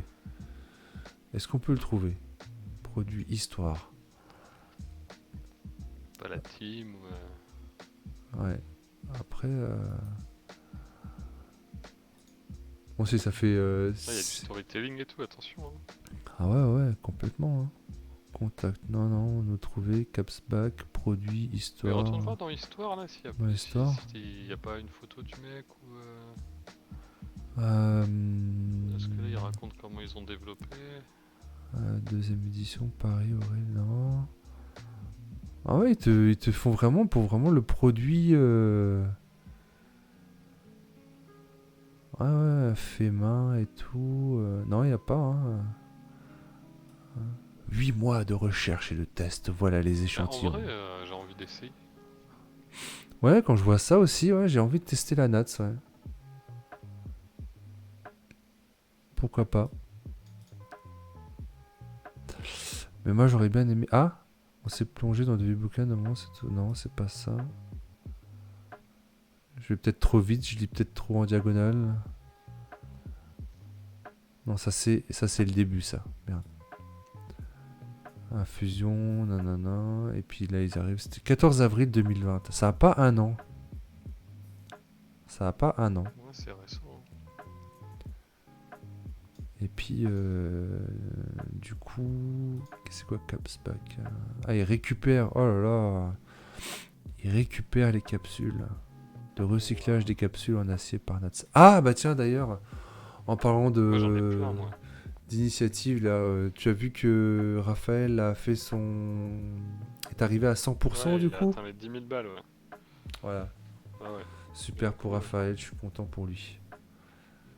Je me suis dit, j'ai aussi participé là pour la fin et voilà, je suis content, bravo. Top. Bon, ça va être vraiment un plus pour sa brasserie, quoi. Non, écoute, y a rien. Attends. Brasseur belge. Nats. Nanana.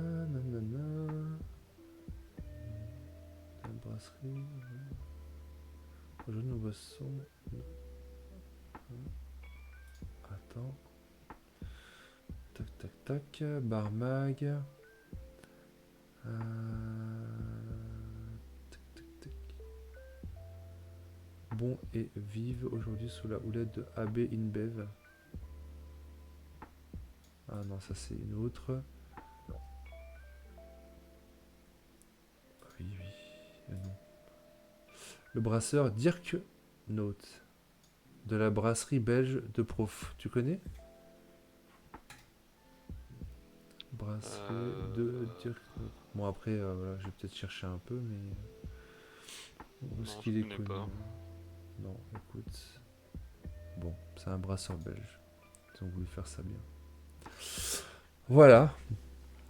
Donc le printemps 2021 devrait marquer l'arrivée sur le marché français de la marque de hard seltzer de Coca-Cola. Ah, Coca-Cola s'y met aussi. Voilà, ça y est. Tant qu'à faire. Ah oui, ils peuvent pas faire whisky Coca. Bah ouais, donc voilà. Ça y est, tout le monde s'y engouffre, ça y est. Voilà. Tu crois ça? Il y a les intenables qui font des bouteilles. Qui font des bouteilles de quoi? Bah je sais pas, mais c'est en bouteille. Ah, bah je verrai ça demain. Enfin, j'espère. Je vais leur rendre une petite visite demain. Bah tu leur demanderas ce que c'est en bouteille parce Ah que bah. là ils disent que c'est une surprise. Ah. Bah d'ailleurs, je sais pas si du coup demain je fais. Je pense pas que je vais. Ou peut-être juste live le moment d'arrivée, mais après je filmerai, je pense, dedans. J'ai Ouais. l'autorisation. Mais j'ai hâte de découvrir. Plus à côté de chez moi, donc c'est top. Voilà. Bah voilà, les hard seltzer. Donc qu'est-ce que t'en penses toi du coup? Qu'est-ce que t'as envie d'essayer maintenant? Bah je vais essayer juste pour essayer Ouais. déjà. Et Pour voir, enfin pour goûter, parce que je veux savoir ce que ça Ouais. goûte. Ouais. Et pourquoi pas essayer de trouver une petite recette pour faire un Mhm. 2-3 litres.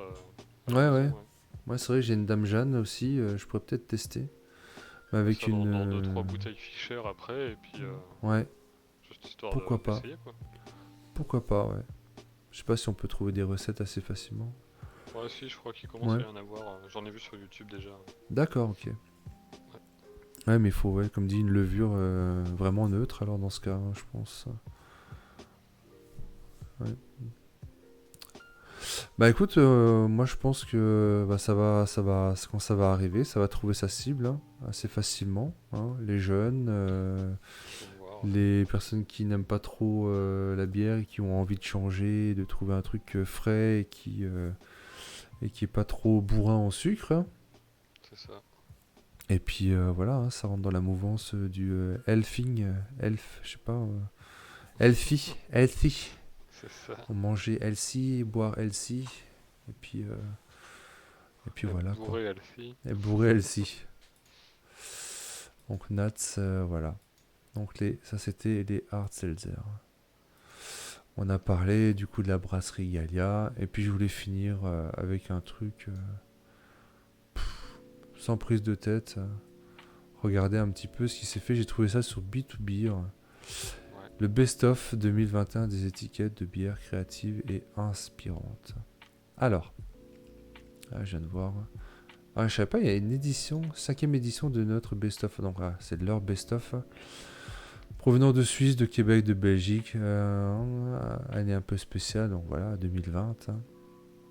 Donc, on va regarder un petit peu et puis voir ce qu'on en dit, quoi. Il y a 14... Oh là là, non, on fera peut-être pas les 14, hein, parce que 14 catégories. Mais il y a des belles choses. Hein. Et la première, la toute première, la brasserie Ammonite. Oh. Ta-ta-ta. Bah c'est celle-là que j'ai d'ailleurs. C'est vrai? Ouais. Donc la brasserie Ammonite. Alors moi j'aime bien leur logo Ammonite. J'ai vraiment l'impression que c'est comme sur une bouteille de vin. C'est vraiment c'est très inspiré. Hein. C'est voilà. Tu sens vraiment l'inspiration vin, voilà, et c'est très très délicat, très soigné et épuré et moi j'aime beaucoup. Je crois que c'est imprimé à la main sur des vieilles machines pour imprimer les vieilles étiquettes. Ah ouais. Ouais, il faudrait que tu regardes l'Instagram de la brasserie Ammonite, il y a pas mal de photos. D'accord. Et ils expliquent. Ouais, je crois qu'il y a une photo où ils montrent comment c'est imprimé. Ouais. D'accord. Donc voilà la brasserie Ammonite. Moi j'aime bien celle-là. On peut passer vite fait. C'est simple.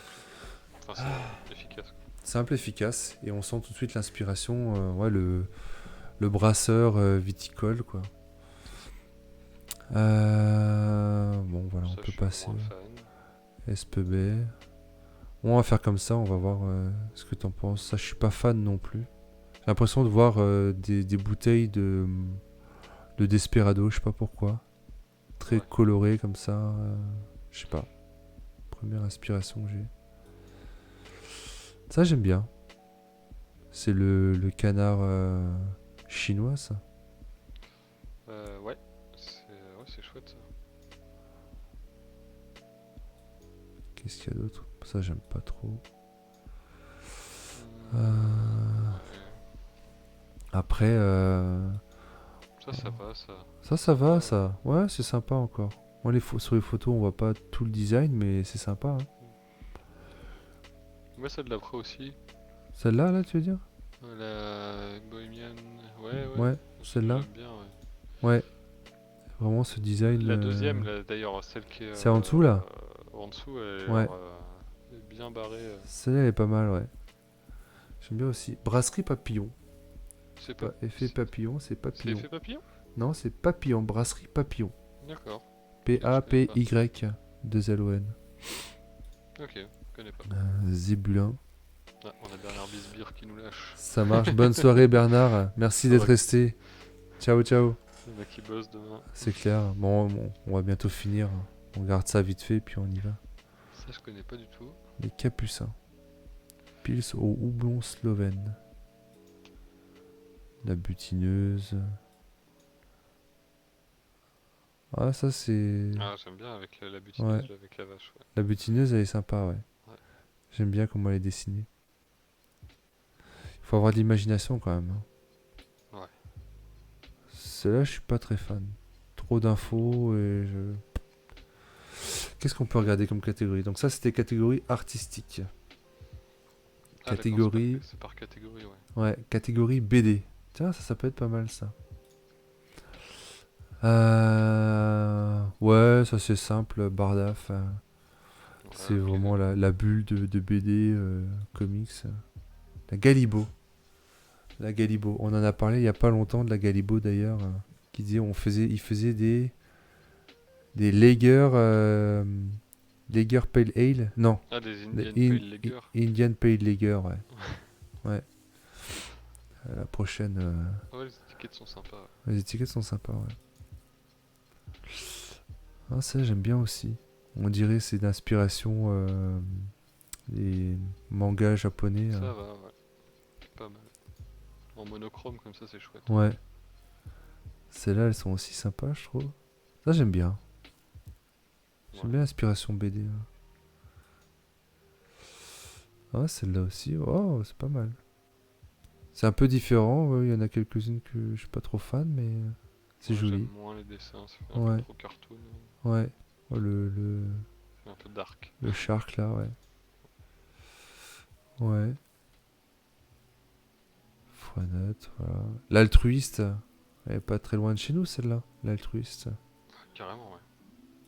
Elles sont pas mal, ces étiquettes. Je trouve ça sympa c'est les mêmes avec des couleurs différentes. Ouais. Ça, je suis pas fan. Ça, je sais même pas ce que c'est. Éphémère. Ah, d'accord, éphémère.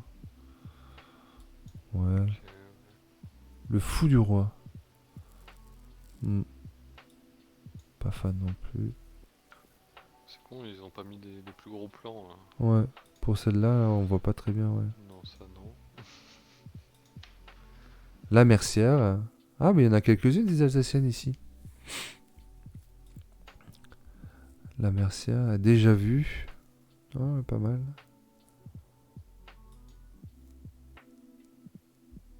Les papas brasseurs. J'avais vu un truc avec les papas brasseurs, je sais plus où c'était. Je crois que c'était Ben de La Bière Autrement. Ah merde. Ah, je suis plus là, si. Ah, il n'y a plus ma caméra. Oh, bizarre ça. J'ai fermé le... Oh, merde.